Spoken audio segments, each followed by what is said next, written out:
Hi guys, welcome to our channel. This is Bear Bull Trades. இன்றைக்கி நம்ம வந்து ஒரு ட்ரேடை வந்து லைவ் மார்க்கெட்டில் எப்படி எக்ஸிக்யூட் பண்ணோம் அப்படின்றத பற்றி பார்க்கலாம்.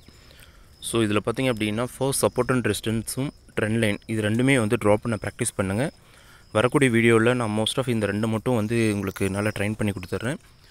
இதில் என்ன அப்படின்னு பார்த்திங்கன்னா ஒரு ட்ரெண்ட் லைன் பிரேக் ஆகுற வரைக்கும் நம்ம வந்து அது கேன்சல் பண்ணாமல் இருக்கணும். ஓகே, அதே போல் சில பேர் வந்து பார்த்திங்க அப்படின்னா இம்பல்ஸ் மூவ் க்ரியேட் ஆகிட்டு கரெக்ஷன்ஸ் வர டைமில் வந்து மேலே ட்ரேடு வந்து பை பண்ணிவிடுவாங்க. அந்த கரெக்ஷன்ஸ் முடிச்சு திரும்ப இம்பல்ஸ் க்ரியேட் ஆகும்போது என்ன பண்ணுவாங்க அப்படின்னா ட்ரேட் லாஸ்ன்னு சொல்லி எக்ஸிக்யூட் வெளியே வந்துடுவாங்க. ஸோ அதனால் வந்து இப்போ நம்ம என்ன மூமெண்ட்டில் இருக்கோம் அப்படின்றது ரொம்ப ரொம்ப முக்கியம். ஸோ நம்ம வந்து 7th மேல பார்த்திங்க அப்படின்னா ஒரு ட்ரேட் எக்ஸிக்யூட் பண்ணியிருந்தோம். ஸ்டார்டிங் பார்த்திங்க அப்படின்னா ஒரு மார்க்கெட் வந்து ட்ரெண்டு டைரெக்ஷன்ஸ் திரும்பும்போது ஃபிபோனாக்கியோட லெவல் அட்வான்ஸ் லெவல் ஒன்று இருக்குது. அது வந்து நம்ம பேஸ் பண்ணி என்ன பண்ணலாம் அப்படின்னா மார்க்கெட் வந்து திரும்பி இருக்குது அப்படின்றத நம்ம வந்து ஃபைண்ட் அவுட் பண்ணிக்கலாம். எப்போவுமே டே ட்ரேடர்ஸ் வந்து பார்த்திங்க அப்படின்னா 5 minutes டைம் ஃப்ரேமுக்கு வந்து நீங்கள் வந்து எக்ஸிக்யூட் பண்ணுங்கள். ரொம்ப வந்து 1 minute இல்லை வந்து 3 minutes வந்து பண்ணிங்க அப்படின்னா ரொம்ப கன்ஃபியூஸ் ஆகிடும். அதனால் சில கண்டிஷன்ஸ் மட்டும் நம்ம வந்து பார்க்க வேண்டியது இருக்குது. ஸோ அனலைஸ் பண்ணுறது 30 minutes and 50 minutes வந்து வச்சுக்கிங்க எப்போவுமே. ஏன்னா அப்போ தான் வந்து மார்க்கெட் வந்து திரும்பி இருக்கா இல்லை வந்து கரெக்ஷன்ஸ் நடந்துகிட்ருக்கா அப்படின்றது தெரியும். இல்லை பியர் மூமெண்ட்ஸா இல்லை புல் மூமெண்ட் அப்படின்றது ஒரு ப்ரெடிக்ட் பண்ண முடியாத சூழ்நிலை இருக்குது. ஸோ நேற்று ஒரு எக்ஸிக்யூட் பண்ண ட்ரேட் பார்த்திங்க அப்படின்னா பாட்டம் வந்து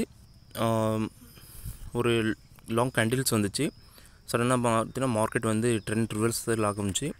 இதில் நான் எப்போது வந்து ட்ரேட் எக்ஸிக்யூட் பண்ணேன் அப்படின்னா அந்த 0.05 அப்படின்ட்டு அந்த 5% எப்போவுமே வந்து ஃபிப் லெவலில் வந்து டச் பண்ணி அதுக்கப்புறம் ஒரு கேண்டில் வந்து க்ளோஸ் வச்சு டவுனோ இல்லை அப்போ போகும்போது 5% வரைக்கும் வெயிட் பண்ணுங்கள். அடுத்த கேண்டில் க்ளோஸ் வச்சுட்டு நெக்ஸ்ட் கேண்டில் 5 மேலே தாண்டிடுச்சு அப்படின்னா 11% வந்து கன்ஃபர்மேஷன் பண்ணுவேன். ஸோ 11% அப்படி கன்ஃபர்மேஷன் பண்ணி ஒரு ட்ரேட் எக்ஸிக்யூட் பண்ணும்போது எனக்கு 1:2 ரிஸ்க் ரிவார்ட் ரேஷியோவில் கிடச்சிது. பட் நான் எக்ஸ்பெக்ட் பண்ணது பார்த்திங்க அப்படின்னா 68% நான் எக்ஸ்பெக்ட் பண்ணேன். ஸோ கண்டிப்பாக வந்து எக்ஸிக்யூட் ஆகும், மார்க்கெட் வந்து அந்தளவுக்கு போகும்னு பார்க்கும்போது. பட் அதை நான் அனலைஸ் பண்ணும்போது பார்த்திங்க அப்படின்னா அது லாஸ்ட் டேவோட ட்ரெண்ட் லைன் வந்து க்ராஸ் ஆகிருக்கு. ஓகேங்களா? ஸோ அது நீங்கள் ஜஸ்ட் அதுதான் பார்க்கணும். மார்க்கெட் எடுத்தோடனே 1:2 சொல்லிட்டாங்க, 1:3 சொல்லிட்டாங்க, 1:4 சொல்லிட்டாங்க, எனக்கு 1:6 கிடைச்சிது, அதெல்லாம் பார்க்காதீங்க. நெக்ஸ்ட் அடுத்தது வந்து ட்ரெண்ட் லைன் ஏதாவது ஒரு இடத்துல க்ராஸ் ஆகிருக்கும். ஓகே, இல்லை சப்போர்ட் அண்ட் ரெசிஸ்டன்ஸில் பிரேக் ஆகிருக்கும். ஸோ இங்கே நம்ம என்ன பண்ணுறோம் அப்படின்னா நம்மளோட பாலிசி வந்து ஃபர்ஸ்ட் நீங்கள் தெரிஞ்சுக்கிங்க. ஒரு பஸ் ஸ்டாப்பில் நிற்கிறோம், டவுன் பஸ் வருதா இல்லை ப்ரைவேட் பஸ் வருதா இல்லை எக்ஸ்ப்ரெஸ் வருதா அப்படின்றது ஃபர்ஸ்ட் நமக்கு தெரியணும். ஓகேங்களா? அதை விட்டுட்டு டவுன் பஸ்ஸில் ஏறிட்டு வந்து வேகமாக போகணும், நான் வந்து சென்னை போகணும், நான் வந்து பெங்களூர் போகணும் அப்படின்னு சொல்லிட்டு எதிர்பார்க்கக்கூடாது. ஸோ அந்த மொமெண்டம் ரொம்ப முக்கியம். ஓகே, ஸோ இப்போ பார்த்திங்க அப்படின்னா நம்மளோட ஃபர்ஸ்ட் டார்கெட்டான ஃபஸ்ட்டு டார்கெட் கம்ப்ளீட் ஆகிடுச்சு. 0.287 க்ராஸ் பண்ணிவிட்டு அடுத்து வந்து பார்த்திங்கன்னா 0.38 சம்திங் 38% கம்ப்ளீட் ஆக போகுது. ஸோ இந்த மாதிரி கொஞ்சம் பொறுமையாக இருங்க. மொமெண்டம் கிடைக்கும் போது மட்டும்தான் வந்து டக்குன்னு நம்ம ரைஸ் ஆகிறதுக்கு வாய்ப்பு இருக்குது. ஸோ ஆக்சுவலி பார்த்திங்கன்னா இங்கே வந்து ஒரு கப் அண்ட் ஹேண்டில் ஃபார்ம் ஆகும்னு நான் நினச்சிட்டு இருந்தேன். பட் அதை பிரேக் பண்ணி திரும்ப மார்க்கெட் கீழே வந்து அகைன் ஒரு ட்ராப் பண்ணிவிட்டு 2 புல்ஸ் மூவ் ஆகிட்டுருக்கு, புல் கேண்டில் வந்து மூவ் ஆகிருக்கு. ஸோ ஒரு ட்ரெண்ட் லைன் வந்து இப்போது அப்போ டவுனோ அப்படின்ற மாதிரி இருக்குது. ஸோ இந்த இடத்துல என்ன பண்ணுறோம் அப்படின்னா அந்த ட்ரெண்ட் லைனில் பையர்ஸ் அண்ட் செல்லர்ஸ் வந்து பார்த்திங்கன்னா இன்க்ரீஸ் ஆனாங்க அப்படின்னா பை சைட் மூவ்மெண்ட்டுக்கு மூவ் ஆகும். இல்லை பையர்ஸ் வந்து ஆல்ரெடி அங்கே ட்ரெண்ட் லைன் இருக்குது, ஏற்கனவே மார்க்கெட் வந்து டவுன் ட்ரெண்ட் வந்துருக்கு அப்படின்னு சொல்லிவிட்டு அவங்க வந்து அவங்களோட ட்ரேட்ஸை வந்து எக்ஸிட் பண்ணிட்டாங்க அப்படின்னா புல் சைட்ஸ் வந்து என்ன ஆகும் அப்படின்னா புல் சைட் வந்து வீக்காக ஆரம்பிச்சுட்டு பியர் வந்து என்ன ஆகும் அப்படின்னா ஸ்ட்ரென்த்தன் ஆக ஆரம்பிச்சிருவாங்க. ஸோ அதனால் கொஞ்சம் பாருங்கள், முன்ன நம்ம பார்த்துட்டு இருந்தது நம்மளோட ப்ராஃபிட் வந்து பார்த்திங்கன்னா லாஸில் இருந்தது. ஸ்டில் நோ வந்து பார்த்திங்கன்னா ப்ராஃபிட் வந்து நமக்கு க்ரீனில் வந்திருக்கு. பட் நான் வெயிட் பண்ணுறேன் இந்த ட்ரேட் வந்து பார்த்திங்கன்னா வந்து பை மூமெண்ட்டில் போயிட்டுருக்கா இல்லை செல் அப்படின்ட்டு. பட் என்னென்னா புட் கால் ரேஷியோட வேல்யூ நமக்கு வந்து குறைவாக இருக்குது. அண்ட் தென் பார்த்திங்க அப்படின்னா ஓஐ டேட்டா என்ன சொல்லுது பார்த்திங்க அப்படின்னா பியர்ஸ் வந்து ஸ்ட்ராங்காக இருக்கிறதும் புல்ஸ் வந்து பார்த்திங்கன்னா வீக்காக இருக்காங்க அப்படின்னு சொல்கிறாங்க. ஸோ அதனால் வந்து நம்ம இந்த பேசிகிட்டு இருக்கும் போதே பார்த்திங்கன்னா நான் நிறைய விஷயத்த சொன்னேன். ஸோ ஜஸ்ட் நீங்கள் அனலைஸ் பண்ணுறது இவ்வளோ மட்டும் இருக்கட்டும். ஸோ மார்க்கெட் வந்து 0.387 38% மேலே போக முடியல. ஸோ ஸ்ட்ரென்தன் பண்ணணும்னு முயற்சி பண்ணாங்க, பட் அவங்களால முடியாதனால மார்க்கெட் அகைன்ஸ் என்னாங்க அப்படின்னா ஃபால் ஆக ஆரம்பிக்குது. இது கூட நம்ம என்ன பண்ணுறோம் அப்படின்னா ஆர்எஸ்ஐயோட வேல்யூ பார்க்கும்போது ஆர்எஸ்ஐ வந்து 50 ரீச் ஆகாதனால ஸோ மார்க்கெட் வந்து டவுன் திரும்ப அகைன் வந்து வர ஆரம்பிச்சிருச்சு. ஸோ நம்ம வந்து ப்ராஃபிட் இதோட புக் பண்ணால் கரெக்டாக இருக்கும்னு நான் நினைக்கிறேன். ஸோ மோஸ்ட் ஆஃப் பார்த்திங்கன்னா நமக்கு ட்ரெண்ட் ரிவர்சல்ஸ் வந்து ஃபைண்ட் அவுட் பண்ணும்போது ஃபுல்லாக வந்து அப் ட்ரெண்ட்லேயே போகும், டவுன் ட்ரெண்ட் இல்லை. எப்போவுமே மார்க்கெட் வந்து ஜிக்ஸாக் மூமெண்ட்டு தான்.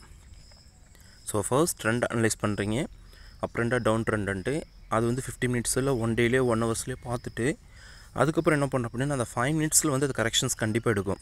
ஸோ கரெக்ஷன்ஸே நம்ம என்ன பண்ணுறோம் அப்படின்னா பயந்துடும். மார்க்கெட் அப் ட்ரெண்டில் இருக்குது, பட் இது வந்து சடனாக டவுன் ஆகிடுச்சு. கண்டிப்பாக மார்க்கெட் ஒரு ஸ்டேஜில் வந்து கீழே வந்து தான் போகும். ஸோ அது எவ்வளோ பர்சன்டேஜ் அப்படின்னா ஃபிபோனக்கின்ற ஒரு அனலைஸ் பண்ணி மார்க்கெட் வந்து ஒரு 3 கேட்டகரிஸாக கொடுத்துருக்காரு. ஸோ மேலே போன மார்க்கெட் வந்து கீழே வந்து 0.687 அந்த ரேஞ்ச் வரைக்கும் ஃபஸ்ட்டு வரலாம். அங்கேயும் வந்து பார்த்திங்கன்னா வந்து தேவையான அளவுக்கு பையர்ஸ் இல்லை அப்படின்னா 0.5 வந்து கரெக்ஷன் ஆகும். ஸோ அங்கேயும் இல்லை அப்படின்னா 0.87. ஸோ இப்போ என்னன்னா 0.87 வந்து நம்ம எடுக்கிறோம் அப்படின்றது அங்கே வந்து அதிகபட்சமாக வந்து அது வந்து ப்ராஃபிட் ஜோன் அப்படின்னு நம்ம சொல்கிறோம். பையர்ஸ் வந்து அங்கே தான் வந்து வெயிட் பண்ணுவாங்க. ஸோ மார்க்கெட்டிங் வரட்டும், பிறகு நம்ம என்ன பண்ணலாம் அப்படின்னா அங்கேருந்து நம்ம என்ன பண்ணலாம் பை பண்ணிக்கலாம் அப்படின்னு சொல்லிட்டு. ஸோ அப்போ பையர்ஸோட ஸ்ட்ராங் அதிகமாக இருக்கனால என்னங்கன்னா மார்க்கெட் வந்து அகைன் ட்ரெண்ட் டைரெக்ஷனுக்கு திரும்புது. ஸோ கைஸ் நீங்கள் இந்த மாதிரி இருக்கக்கூடிய கண்டிஷன்ஸில் ப்ராக்டிஸ் பண்ணுங்கள். ஒரு 4-5 மட்டும் வச்சு ப்ராக்டிஸ் பண்ணுங்கள்.